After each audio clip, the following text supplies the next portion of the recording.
Good afternoon students. आज का हमारा सेशन स्टार्ट करने से पहले एक मैसेज। कुछ भी नया करने में संकोच मत करो। ये मत सोचो कि हार होगी, या तो जीत मिलती है या सीख मिलती है। कितना अच्छा मैसेज दिया गया है। हमें ये नहीं सोचना है कि कोई काम हम करने जा रहे हैं। हमें कभी भी अपने फेलियर से नहीं डरना चाहिए। हमें कभी भी इस बात का डर नहीं होना चाहिए कि हम कोई काम करने जा रहे हैं तो उसमें हम कामयाब होंगे या नहीं। जी हाँ स्टूडेंट्स, आप सिर्फ काम कीजिए, हमेशा पॉजिटिव सोचिए। मैं हमेशा अपने स्टूडेंट्स को एक बात बताता हूँ कि कोई भी काम करो, ये मत सोचो कि ये मुझसे हो पाएगा या नहीं हो पाएगा। बिल्कुल होगा, और अगर नहीं होगा तो उससे कुछ सीखोगे। फेल एक वर्ड हो, आपने सुना होगा, FAIL। फेल का full form first attempt in learning. Fail का मतलब क्या बताया मैंने आपको? फर्स्ट अटेम्प्ट इन लर्निंग, यानी हम अभी सीख रहे हैं। अगर आप किसी काम को करते हैं और उसमें आपको कामयाबी नहीं मिलती है तो इसका मतलब ये नहीं है कि आप फेल हो गए। इसका मतलब ये है कि अभी हम सीख रहे हैं। अगर आप फेल हुए हैं लेकिन उससे आपने कुछ सीख लिया, आपको अपनी कमियां पता चली गई कि मैं क्यों फेल हुआ हूँ, तो मुझे लगता है कि आप फेल नहीं हुए, आपने कुछ लर्न किया है। तो ये था आज का मैसेज। अब हम बढ़ते हैं अपने सेशन की तरफ। आज का हमारा टॉपिक है data transmission mode. Data transmission mode आज का हमारा टॉपिक। इस टॉपिक को स्टार्ट करने से पहले मैं आपको थोड़ा सा रिवाइज करवा देता हूँ कि हम चैप्टर सेकंड यानी कम्युनिकेशन एंड कंप्यूटर पढ़ रहे थे, जिसमें हमने देखा था कम्युनिकेशन क्या होता है, कैरेक्टरिस्टिक्स ऑफ कम्युनिकेशन हमने पढ़ लिया था। और इसके बाद हमने ये देखा था कि प्राइमरी कम्युनिकेशन मॉडल यानी प्राथमिक संचार मॉडल, जिसमें 4 चीज़ें हमने देखी थी, sender, receiver, protocol and medium. तो आज हम मीडियम यानी डाटा ट्रांसमिशन मोड्स, इससे संबंधित कुछ चीज़ें जानेंगे। कम्युनिकेशन का मेन काम क्या होता है? कम्युनिकेशन का मेन काम यह होता है कि किसी नेटवर्क के द्वारा डाटा और सूचनाओं का किन्हीं उपकरणों के माध्यम से स्थानांतरण यानी डाटा का ट्रांसमिशन। तो ये किस तरीके से होता है वो आज हम देखेंगे। सबसे पहले हम जानने की कोशिश करेंगे कि सिग्नल क्या होता है। जी हाँ, जिसको आप हिंदी में बोलते हैं संकेत, सिग्नल। सिग्नल आपने नाम सुना होगा। सूचनाओं को संचार के माध्यम से विद्युतीय रूप में, सूचनाओं को संचार के माध्यम से विद्युतीय रूप में ट्रांसमिट करना यानी प्रेषित करना सिग्नल कहलाता है। जैसे कोई साउंड हो सकता है, कोई चित्र हो सकता है, डाटा किसी भी रूप में हो सकता है, लेकिन ये डाटा जब बाय वायर या वायरलेस किस तरीके से जाता है, सिग्नल्स का रूप लेके। आपको पता है कि ये 2 प्रकार के सिग्नल का रूप ले सकता है, या तो ये डिजिटल सिग्नल्स होते हैं या ये एनालॉग सिग्नल होते हैं। हम कोई भी डाटा या सूचना एक स्थान से दूसरे स्थान तक पहुंचाते हैं या प्राप्त करते हैं, तो उसके बीच में जो माध्यम होता है वह एक सिग्नल का रूप लेकर एक स्थान से दूसरे स्थान पर जाता है। और सिग्नल्स में डिजिटल सिग्नल और एनालॉग सिग्नल आज हम पढ़ने वाले हैं। देखिए, ये है डिजिटल सिग्नल। सबसे पहले मैं आपको बता दूं डिजिटल सिग्नल्स होते क्या हैं। डिजिटल सिग्नल अंकों को अनेक छोटे छोटे बिंदु के रूप में प्रदर्शित करते हैं, और यह बिंदु लगातार प्रदर्शित नहीं होते, क्योंकि ये किसी एक जगह पर पहुंचकर एकदम से किसी दूसरी जगह पर पहुंच जाते हैं। जैसे लाइट का जो स्विच का होता है, उसमें 2 ही कंडीशन हो सकती हैं। या तो एक कंडीशन होगी ऑन या एक कंडीशन होगी ऑफ। इन्हीं दो कंडीशन में से कोई एक कंडीशन होती है, या तो स्विच ऑफ होगा या स्विच ऑन होगा। यदि विद्युत बल्ब जल रहा है तो इसका मतलब ये स्विच ऑन की स्थिति को दिखा रहा है, और बल्ब को बुझाने के लिए स्विच ऑफ करते हैं तो ये क्या होता है, एकदम से सिग्नल की स्थिति पलट जाती है। इस स्थिति को कहते हैं डिजिटल सिग्नल। अब आपको जो डायग्राम नज़र आ रहा है उसमें आप देख पा रहे हैं कि 0 1 की स्थिति को प्रदर्शित किया गया है। आप देख रहे हैं 0 का मतलब होता है स्विच ऑफ और 1 का मतलब होता है स्विच ऑन। तो इसको ग्राफिकली डायग्राम से प्रदर्शित किया गया है, जिसमें हम देख रहे हैं कि 0 की स्थिति आप देखें। 0 की स्थिति क्या कहलाती है? 0 की स्थिति कहलाती है ये, यानी कि विद्युत का प्रवाह नहीं हो रहा है। जैसे ही विद्युत का प्रवाह हुआ ये हो जाता है 1 यानी स्विच ऑन, और अगर फिर विद्युत का प्रवाह रुक जाता है तो फिर ये कहलाएगा स्विच ऑफ यानी 0। तो इस तरीके से ये प्रक्रिया चलती है, जिसको हम बोलते हैं डिजिटल सिग्नल्स। चलिए अब हम बढ़ते हैं नेक्स्ट, हमारा है एनालॉग सिग्नल। एनालॉग सिग्नल का क्या मतलब है? एनालॉग सिग्नल का मतलब है डाटा का लगातार संप्रेषित होना। एनालॉग का तात्पर्य लगातार डाटा या सिग्नल से होता है। इस सिग्नल से डाटा और अंकों का समूह लगातार चलता रहता है, यानी कंटिन्यूटी। आपने देखा डिजिटल सिग्नल में यह कार्य किस तरीके से अचानक से पलट जाता है। एक स्थिति 0 है, उस स्थिति से 1 हो जाती है, यानी स्विच ऑफ से स्विच ऑन हो जाता है और स्विच ऑन से स्विच ऑफ। लेकिन एनालॉग सिग्नल्स में कंटिन्यूटी चलती रहती है, यानी जो सिग्नल्स हैं वो एक तरंग के रूप में एक जगह से दूसरी जगह पर बदलते रहते हैं। और आप डायग्राम में जैसा देख पा रहे हैं कि ये एक तरंग के रूप में सिग्नल्स ट्रांसमिट हो रहे हैं। इसमें कोई छोटे छोटे बिंदु के रूप में प्रदर्शित नहीं होता, जिस तरीके से हमने डिजिटल सिग्नल में देखा था कि एक बिंदु से दूसरे बिंदु लगातार प्रदर्शित होते हैं। तो इस तरह की जो तरंग होती है वो कई बिंदुओं से होकर लगातार गुजरती रहती है, जो कि आपको चित्र में दिखाई दे रहा है। तो यह कहलाता है एनालॉग सिग्नल। अब हम देखते हैं सिग्नल जो वर्किंग मेथड ऑफ सिग्नल है, यानी किस तरीके से सिग्नल काम करते हैं। देखिए अधिक दूरी में क्या होता है, सूचनाओं का जो आदान प्रदान होता है वो हमने देखा है कि आजकल टेलीफोन लाइनों का प्रयोग किया जाता है, क्योंकि ये एक सस्ता एवं सुलभ साधन है। तो टेलीफोन लाइनों में क्या होता है, हम देखते हैं कि एनालॉग सिग्नल का ट्रांसमिशन किया जाता है, ठीक है, और कंप्यूटर के द्वारा क्या किया जाता है, डिजिटल सिग्नल का। तो इस तरीके से हम देखते हैं कि डिजिटल सिग्नल को एनालॉग ट्रांसमिशन माध्यम द्वारा भेजा जाना, जो उसे एनालॉग रूप में बदल देता है। तो हम देखते हैं कि जब हम कंप्यूटर से कोई मैसेज सेंड करते हैं या कोई भी सूचना एक स्थान से दूसरे स्थान तक हमें पहुंचाना है, तो कंप्यूटर में तो ये डिजिटल रूप में होता है। लेकिन जब कंप्यूटर से किसी माध्यम से, चाहे वो तरंग माध्यम हो या वायर हो यानी तार हो, तो उसमें किस तरीके का रूप ले लेता है, ये एनालॉग का रूप ले लेता है। यानी डिजिटल सिग्नल से एनालॉग सिग्नल में ट्रांसमिशन हो जाता है, और इस टेक्निक को क्या कहते हैं हम, मॉड्यूलेशन। और इसी क्रिया को जब हम विपरीत दिशा में देखें, रिसीवर पॉइंट पे देखें, तो क्या होता है कि एनालॉग सिग्नल्स को जो रिसीवर वाला जो हमारे मैसेज को प्राप्त कर रहा है, रिसीव कर रहा है, वह क्या करेगा, उसका कंप्यूटर वह जो एनालॉग सिग्नल आ रहे हैं उनको वापस से किस में ट्रांसमिट कर देगा, डिजिटल सिग्नल में। तो इस तरीके से यह प्रक्रिया कहलाती है डीमॉड्यूलेशन। तो मॉड्यूलेशन, डीमॉड्यूलेशन, ये दोनों प्रक्रिया कौन करता है, मॉडेम। मॉडेम का फुल फॉर्म मॉड्यूलेशन डीमॉड्यूलेशन ही होता है, इसको शॉर्ट में मॉडेम कहते हैं। तो मॉडेम 2 प्रकार की तकनीक का प्रयोग करता है, मॉड्यूलेशन और डीमॉड्यूलेशन। मैं फिर से आपको एक बार रिवाइज कर देता हूँ कि जब डिजिटल सिग्नल से एनालॉग सिग्नल्स में, डिजिटल सिग्नल क्या होता है, कंप्यूटर पे कोई मैसेज है, सूचना है, वो डिजिटल रूप में है।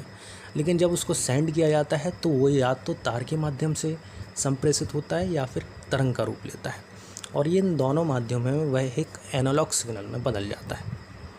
और एनालॉग सिग्नल अभी हाल मैंने आपको बताया लगातार निरंतर गुजरता रहता है कई बिंदुओं से होकर। तो यह इस तरीके से जब रिसीवर पॉइंट पे पहुंचता है, डेस्टिनेशन पॉइंट पे पहुंचता है, तो वहाँ पे रिसीवर वाला जो कंप्यूटर है या मॉडेम है, तो वो इसको क्या करेगा, इन सिग्नल्स को वापस यानी एनालॉग सिग्नल्स को किस में ट्रांसमिट करेगा, डिजिटल सिग्नल में ट्रांसमिट कर लेता है। इस तरीके से वह मैसेज उसको उसके कंप्यूटर पे आ जाता है। इस तरीके से यह मैसेज रिसीवर पॉइंट पर पहुंच जाता है। चलिए अब हम आगे बढ़ते हैं। Digital data transmission. Digital data transmission दो प्रकार के होते हैं, types of digital transmission. Parallel data transmission, serial data transmission. और ये दोनों ही जो डाटा ट्रांसमिशन है वो या तो सिंक्रोनस हो सकते हैं या एसिंक्रोनस डाटा ट्रांसमिशन हो सकते हैं। तो हमें इन चारों को ठीक से समझना है। तो सबसे पहले हम समझेंगे पैरेलल डाटा ट्रांसमिशंस। देखिए नीचे दो डायग्राम आपको नज़र आ रहे हैं, पैरेलल ट्रांसमिशन और सीरियल ट्रांसमिशन। पैरेलल ट्रांसमिशन में क्या होता है कि नंबर ऑफ़ बिट्स मैसेज, आपका कोई भी मैसेज होगा आपको पता है वो नंबर ऑफ़ बिट्स में होता है। यानी ये मान लीजिए आपका मैसेज है जिसको बिट के रूप में यहाँ पे प्रदर्शित किया गया है। ये मैसेज में आप देख रहे हैं 0111001, तो ये 8 बिट का एक मैसेज है। तो पैरेलल ट्रांसमिशन में क्या होता है कि 8 बिट का अगर मान लीजिए नंबर ऑफ़ जितने भी बिट्स का आपका मैसेज है उतनी ही लाइंस की ज़रूरत होती है, उतनी ही नंबर ऑफ़ लाइंस की ज़रूरत होती है। मान लीजिए इस एग्जांपल में 8 बिट का ये मैसेज है, तो यहाँ पे कितनी लाइंस की ज़रूरत है, कितने वायर की ज़रूरत है, 8। ये देखिए 8 बिट आप देख सकते हैं यहाँ पे सेंडर से रिसीवर की तरफ, यानी सेंडर को जब कोई मैसेज सेंड करेगा तो रिसीवर उसको इन 8 लाइंस के थ्रू रिसीव करेगा, यानी एक लाइन से 1 बिट ट्रांसमिट होगा। फिर से मैं आपको एक बार समझा देता हूँ पैरेलल ट्रांसमिशन क्या होता है। पैरेलल ट्रांसमिशन में जो भी मैसेज होता है वो बिट के रूप में होता है, और नंबर ऑफ़ बिट्स यानी जितने साइज है आपके मैसेज का, मान लीजिए 8 बिट का है, तो फिर 8 लाइंस यानी 1 बिट 1 लाइन यानी एक तार से होके गुजरेगा। अगर मान लीजिए मेरा मैसेज 5 बिट का है, तो मुझे कितने लाइंस की ज़रूरत है, मुझे 5 लाइंस की ज़रूरत है, क्योंकि एक बिट से एक लाइन में 1 बिट्स की ज़रूरत होगी, तो एक लाइन से 1 बिट गुजरेगा। तो इस तरीके से सेंडर से रिसीवर पॉइंट की तरफ यह पैरेलल ट्रांसमिशन कहलाता है। अब हम आगे बढ़ते हैं सीरियल ट्रांसमिशन। सीरियल ट्रांसमिशन में जो मैसेज है आपका नंबर ऑफ़ बिट्स वो एक ही लाइन से होकर गुजरता है, यानी उसमें नंबर ऑफ़ लाइन सिर्फ एक होती है, और क्रम से 1 बाई 1 बिट के रूप में यह एक सेंडर से रिसीवर पॉइंट पर पहुंचता है। जिस तरीके से आप देख रहे हैं कि सेंडर और रिसीवर यहाँ पर हैं, और सेंडर में आप जो मैसेज देख रहे हैं वो देखिए 01100, और 1 बाई 1 हम देख रहे हैं एक ही लाइन से ये 1 बाई 1 रिसीवर पॉइंट पर पहुँच रहा है, यानी इसमें नंबर ऑफ़ लाइंस की ज़रूरत नहीं होती है। मान लीजिए 8 बिट का मैसेज है, तो केवल एक ही लाइन से हमें केवल वी नीड ओनली 1 लाइन, हमें एक से ज़्यादा लाइंस की ज़रूरत नहीं पड़ती है। तो आपको समझ में आया पैरेलल ट्रांसमिशन क्या कहलाता है, सीरियल ट्रांसमिशन क्या कहलाता है। अब हम आगे बढ़ते हैं। मैंने देखिए आपके लिए यहाँ पे सिंक्रोनस ट्रांसमिशन आप देख रहे हैं यहाँ पे, तो ये डायग्राम आप देख रहे हैं, आप सिर्फ नीचे डायग्राम देखिए, मैं आपको समझाता हूँ इसमें किस तरीके से इसका फ्लो होता है। सिंक्रोनस ट्रांसमिशन में क्या होता है ये हमें समझना है। सिंक्रोनस ट्रांसमिशन में क्या होता है कि जो भी हम मैसेज सेंड करते हैं वह मैसेज वन आफ्टर अनदर, यानी विदाउट स्टार्ट और स्टॉप बिट, यानी कोई भी एंडिंग पॉइंट और स्टार्टिंग पॉइंट इसमें नहीं होता है, डायरेक्ट मैसेज सेंड होता है। ये रिसीवर की ड्यूटी होती है कि वह इस मैसेज को ग्रुप्स में कन्वर्ट कर ले। ठीक है, मैसेज आपने सेंड किया, सेंडर ने सेंड, रिसीवर की ड्यूटी होगी कि वह इस मैसेज को ग्रुप्स में डिवाइड कर ले, यानी 8 बिट ऑफ यूनिट्स में डिवाइड कर ले।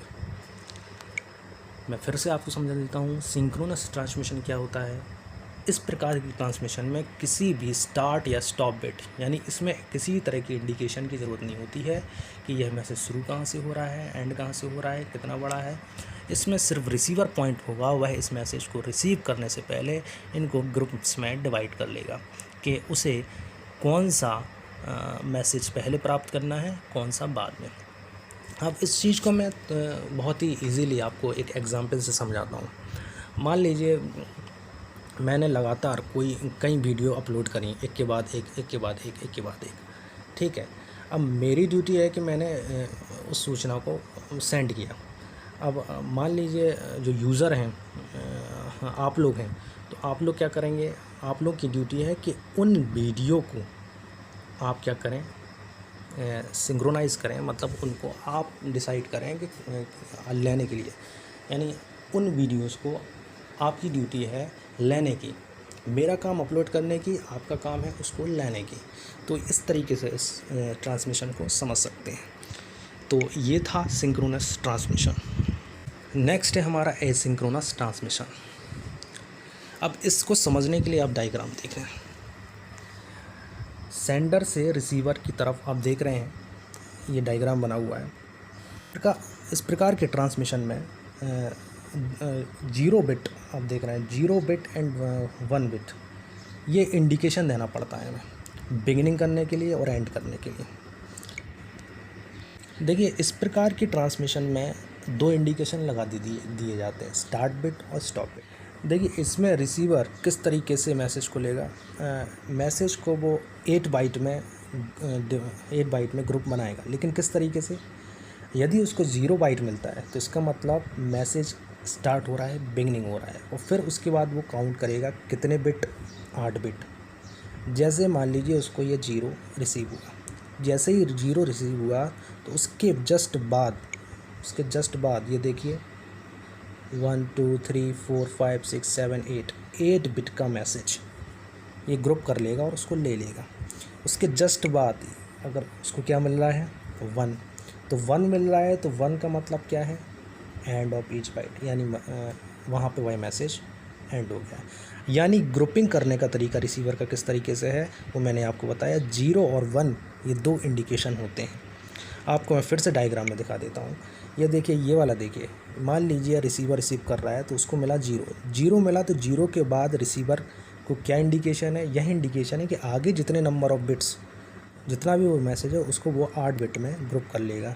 यानी ये 8 बिट का जो मैसेज है इसको ग्रुप कर लेगा, ग्रुपिंग बना लेगा इसका, और उसके बाद इसको रिसीव करेगा। उसके बाद उसको क्या मिलेगा, 1 मिलता है। यदि उसको 1 मिलता है तो ये एंडिंग पॉइंट है, 0 मिलता है तो स्टार्ट पॉइंट है, और बीच में वो क्या कर लेगा, इसको ग्रुप कर लेगा। तो इस तरीके से 0 1 से इंडिकेशन रिसीवर को रिसीविंग पॉइंट में मिलता है, जिसके थ्रू वह इस मैसेज को कई सारे नंबर ऑफ़ 8 बिट में डिवाइड कर लेता है। तो ये हो गया एसिंक्रोनस ट्रांसमिशन। चलिए जल्दी से मैं आपको रिवाइज़ करा दूं, हमने आज क्या पढ़ा। हमने पढ़ा आज डाटा ट्रांसमिशन। डाटा ट्रांसमिशन क्या होता है ये हमने देखा, और डाटा ट्रांसमिशन में हमने 2 प्रकार की तकनीक देखी, जिनमें डिजिटल सिग्नल और एनालॉग सिग्नल। तो डिजिटल सिग्नल मैंने आपको बताया था कि किस तरीके से डाटा एक स्थिति से अचानक से दूसरी स्थिति में पहुंचता है, यानी 0 से 1 किस तरीके से होता है, यानी स्विच ऑफ और स्विच ऑन की स्थिति। इसके बाद मैंने बताया था आपको एनालॉग सिग्नल। एनालॉग सिग्नल में मैंने आपको बताया कि किस तरीके से डाटा लगातार एक बिंदु से दूसरे बिंदु तक लगातार तरंग का रूप लेकर किस तरीके से कई बिंदुओं से होकर गुजरता है। इसके बाद डिजिटल डाटा ट्रांसमिशन, जिनमें हमने 2 टाइप पढ़े, parallel, serial. Parallel data transmission में क्या होता है, जितने नंबर ऑफ़ बिट्स होते हैं उतने ही नंबर ऑफ़ लाइंस यूज़ की जाती हैं सेंडर से रिसीवर के बीच। यानी अगर 8 बिट का मैसेज है तो 8 लाइंस की ज़रूरत पड़ेगी। जबकि सीरियल ट्रांसमिशन में क्या होता है, सिर्फ एक वायर की ज़रूरत होती है, और एक वायर से ही पूरा मैसेज एक स्थान से दूसरे स्थान पे संप्रेषित हो जाता है, ट्रांसमिट हो जाता है। इसके बाद हमने पढ़ा था सिंक्रोनस ट्रांसमिशन, जिसमें हमने देखा था किसी भी स्टार्ट या स्टॉप बिट की ज़रूरत नहीं होती है इंडिकेशन के लिए, रिसीवर को ही तय करना होता है कि किस तरीके से ग्रुपिंग करनी है। इसके बाद हमने एसिंक्रोनस ट्रांसमिशन, जिसमें हमने देखा कि एक स्टार्ट बिट और एक स्टॉप बिट लगा दी जाती है, जो इंडिकेशन होता है रिसीवर के लिए कि कहाँ से कहाँ तक मैसेज को डिवाइड करना है, ग्रुपिंग करनी है। मान लीजिए मैं एक एग्जांपल से इसको थोड़ा सा और अच्छे से समझा देता हूँ एसिंक्रोनस ट्रांसमिशन को।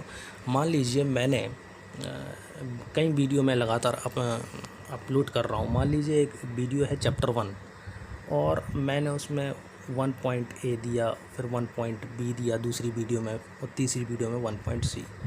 तो ये इंडिकेट कर रहा है क्या कि ये तीनों वीडियो एक चैप्टर की हैं, पहले चैप्टर की हैं, ठीक है। और मान लीजिए इसी बीच मैंने दूसरी वीडियो डाली, आगे और वीडियो डाली जिसमें मैंने नंबर दे दिया 2, तो 2 इंडिकेट करेगा कि अब ये वाली वीडियो जो आने वाली हैं आगे वो किस चैप्टर से रिलेटेड होंगी, 2.A 2.B किस चैप्टर से रिलेटेड होंगी, 2 से रिलेटेड होंगी। तो यह एक इंडिकेशन होता है। तो इसी तरीके से रिसीवर के लिए भी यह इंडिकेशन है कि वो 0 और 1 का यूज़ करके उनको ग्रुपिंग करें।